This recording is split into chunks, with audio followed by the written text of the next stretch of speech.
recently finished Stormlight 5, Wind and Truth by Brandon Sanderson, and I gotta say, I think from here on out, with the Cosmere and Brandon Sanderson, I'm done.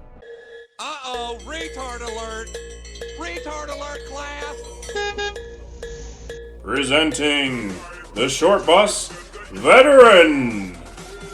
So, I recently finished Stormlight 5, as I mentioned.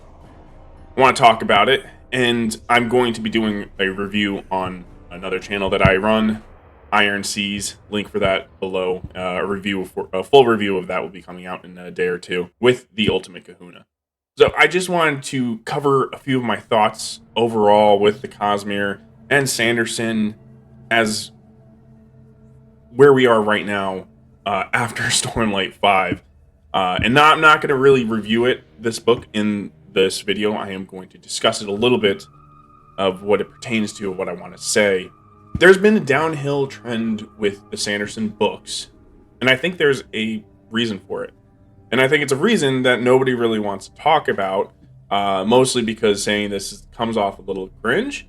But is there a better way else than saying it than Brandon Sanderson's gone woke? Now, what do I mean by saying woke? Because everybody throws that around. Nobody necessarily knows what it means, and it just is used as a catch-all term that people don't really technically understand. I am talking about stuff that pertains to cultural Marxism. So what's something that's going to fall under that category? It's something like gender ideology, right? Things that are very modern in our day that's thrown into our fantasy, like more medieval type of setting, which some of the Cosmere takes place in, right? And just completely destroy... and just completely taking you out of the fantasy aspect of her, of hitting you with like these current day type of ideology, speak and everything, of the exact stuff that we're trying to escape from, right? Very strange with Brandon Sanderson being a Mormon, and then having these stories. Whatever, I'm not Mormon. I guess I don't really care. It's just kind of strange. It definitely doesn't feel like Stormlight 5 was at all the book that Brandon Sanderson had planned when he wrote Stormlight 1. I think there was drastic changes made because of that. And I think we very clearly saw in Stormlight 4, the story took a dip because of things like that. Now, people are going to point to things like, oh, it's his prose, or, you know, there's X, Y, Z, and whatever reasoning of why it failed. Nothing to do with woke. Now, book 4, I guess you could say that, but I think all those things are tied together once you try and fit in something that you did not honestly want to put in, like something that you would consider woke, gender ideology, and you just kind of make it in there, and it really wasn't something that you planned for, or kind of goes against your original design. Let me be clear, right? Because some of this stuff is with like gay characters, right? And I'll point to Game of Thrones, A Song of Ice and Fire, of something that where you have gay characters and they're perfectly fitting into the story.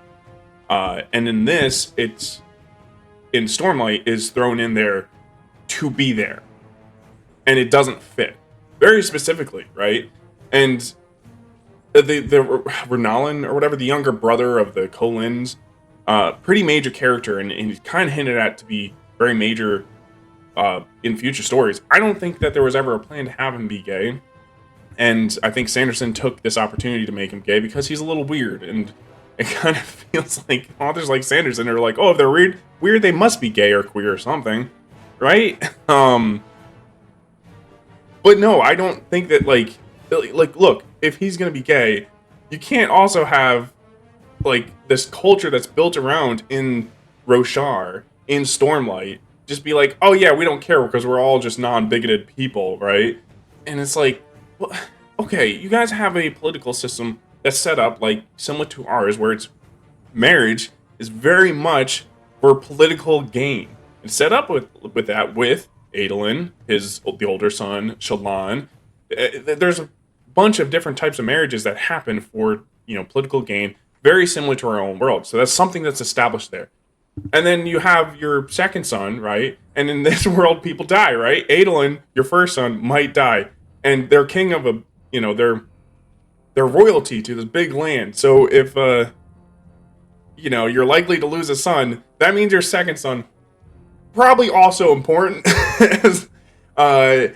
And you can't. I think there would be some discussion of being like, hey,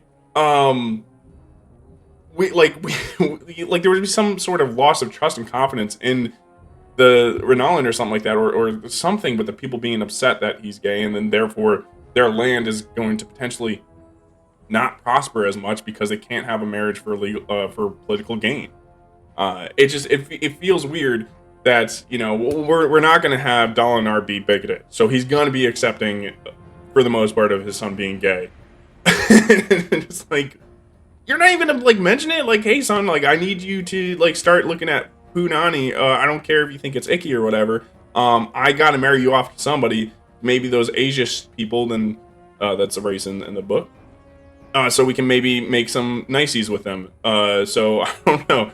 And also, again, with marriage, and the reason why it's used for political gain is, again, so they can have kids and pass down their wealth or whatever. So it's, again, like, it's just like you can't just like not acknowledge it, right? Like, again, so that's why I'm like, he just shoved it in there to have representation, which is just bullshit.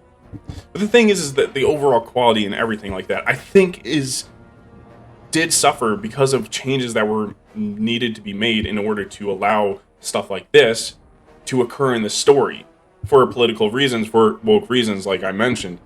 And I brought up book 4 because they mentioned how the Spren have gender. Like, come on, dude. Like, we just have so many genders. We have more than 2 genders. You're weird, you humans. Get out of here, dude. Like, stop. Like, gender is tied to sexuality. That's why we have 2 genders, because we have 2 types of sexes, right? If you make a fantasy race and there's like a third gender, sex that like has a different process besides being the seed or the egg, maybe they're the carrier. Yeah, hey, guess what? You got a third gender. But I don't want to hear that bullshit of like Spren who don't reproduce being like, oh, well, we got, you know, all different kind of genders. Just take the token route where they're just like, you know, they're gods. So technically, yeah, they don't have gender, but they're like, yeah, I'm more masculine. I'm a man. Like, don't bring this bullshit pronoun stuff. And the therapy speak. Listen, the therapy speak is just a symptom of this woke stuff. It just cannot work in this fantasy escapist setting. I mean, like, just take the fact that when did we first have therapy in our real life? The 1900s? How many fucking years and everything went past before we started to have actual talks and maybe doing something like a therapy? So to have people to talk about their feelings and stuff like that, it's just so weird and awkward and takes you out of that escapism. Not to mention, I don't want for people to be talking about their feelings and stuff like that when we got important stuff going on, like the end of the world, and our main character being like, oh, I'm gonna be retired because my feelings are hurt, and you're the most powerful person in the story. Go save people, Kaladin. Go do stuff. Stop this bullshit therapy stuff. And again, I'm gonna go in more detail and talk about this in depth on the Iron Sea show. Link in the description. I'm just tired of it. So I basically, what I'm saying is, I'm gonna go with an author that's not gonna steer me into these, like, look, I don't care if there's gay people in a story or if it's tied into the story well. I don't care. It's just that obviously Brandon has an agenda tied to his story writing now, and that's made it worse. And so I'm just not gonna fucking bother investing more time, more money into something that's just gonna be some propaganda being shoved down my fucking throat. Fuck that. But yeah, we saw, like, there was little hints of it in the secret projects, like I said, book 4, but it was nothing that really deterred too much from the story. But now this is just, it's been crazy. But not only that, it's just like the overall story of Stormlight 5 was so bad, and this was so important to the overall Cosmere story that I'm like, dude, you needed to have this needed to be decent. Like, it's such a vital part of the overall Cosmere story that it just sucked. And so it's like, okay, so if this vital peg sucked, like, how many more vital pegs are we gonna have like Stormlight 5? Probably Stormlight 10 is gonna be the only thing as important as Stormlight 5, maybe. And yeah, well, then we get all the in-between stories, and just to learn pieces of information to this overall story that kind of just sucks. Because Stormlight 5, if it's any indication of how Stormlight 10 is going to go, it's going to suck. A lot of the things that were revealed just suck. And I think a lot of people are like coping. I've seen a lot of criticism thrown at Stormlight 5, which I kind of didn't expect. So it's people, being honest. But I don't think that they're being unhonest by not being more critical. I just think it's like, well, they're deeply invested, so it's hard to walk away from something that you invested in. I've invested over, like, because I've Mistborn, the Stormlight series, Warbreaker, which Warbreaker is still like my favorite book, I think, of all time. Elantris, the Secret Projects, blah blah. How many hundreds of hours have I invested in my personal time? Watched videos and stuff like that. It's hard to just to be like, okay, I'm done. You got that sunk cost, not like fallacy. What is that called? Like once you invest enough time, you can't like walk away because you're just like, well, I've already invested more time, or it's too much time. I don't want all that time I spent wasted away. Which I don't see it that way. Look, I'll just look at Stormlight 1 through 3, be like, those were good stories, and just pretend like the other two don't exist. I like Sunlit Man, but again, it's part of Stormlight, very much so. I don't really care for it. Warbreaker, always gonna love that. I'm still gonna recommend that to people and tell people to just stop right there. The Mistborn trilogy, Kaladin never came back alive in my head now. I did read that, but no, he died. He got bitch slapped, like, and became, a symbol of the survivor. That's how he's gonna be in my head forever and always. But yeah, there's nothing really worth investing more time into this Cosmere. Again, and just like I said, the Secret Projects were kind of like poking you with like a little like trans allegory and stuff, and you're just like, and it'll be in like some random moment where like, why are you talking about this right now, dude? So yeah, again, reach out to other authors. They won't try to shove down political bullshit down your throat. Never mind just the general quality of stuff kind of just going down from him. Like, I don't know if it's the editors or too many editors, too many people in the pie. It's kind of crazy how when you do have that many people, you don't have a masterpiece. Like, nobody told you, Brandon, that like this Goober line is fucking trash and needs to be out of here. Get the Goober line out of here. That's cringe, dude. Yeah. Look, again, Iron Seas, link below. We talk about a lot of indie projects and stuff like that. We promote a lot of stories from indie authors, indie comic book writers, and they're, again, not all of them are gonna have these great stories or whatever, but like at a minimum, they're not trying to shove political bullshit down your throat. We're not going to promote them if they are. And we try to, there are some diamonds in the rough. There are some great stories in there that I've read. John A. Douglas comes to mind, has a great book, The Black Crown, called something else, but The Black Crown. Look up John A. Douglas, great author. I'll link his book in the description. And I have a book if you care to take it out. Just look at my channel. I got the promotional video for that. I'm gonna put the link for that in the below. Tale of the Dunce Whisperer.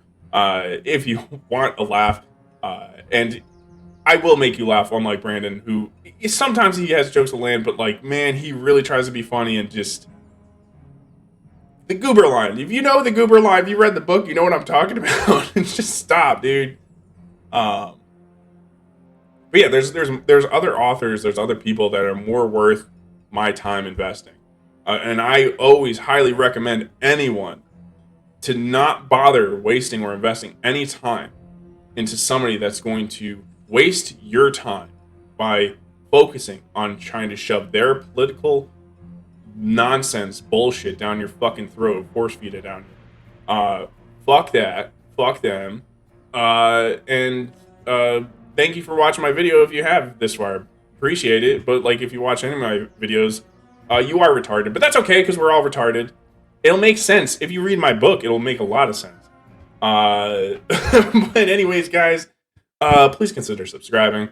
Become part of the retard warriors, or whatever we're calling each other. I guess we're too retarded to come up with a good name, so whatever. And like the video. And let me know if you what do you think in the comments. Do you think I'm being crazy? Have you even bothered reading any of Brandon Sanderson? And or if you did read it, if hopefully this is cathartic, let me know. Like because you're kind of like, what the fuck is going on? And And yes, people are criticizing it, but like, there's more going on. At least I think, right? But till next time, guys. Cruising down the highway, never busting loud.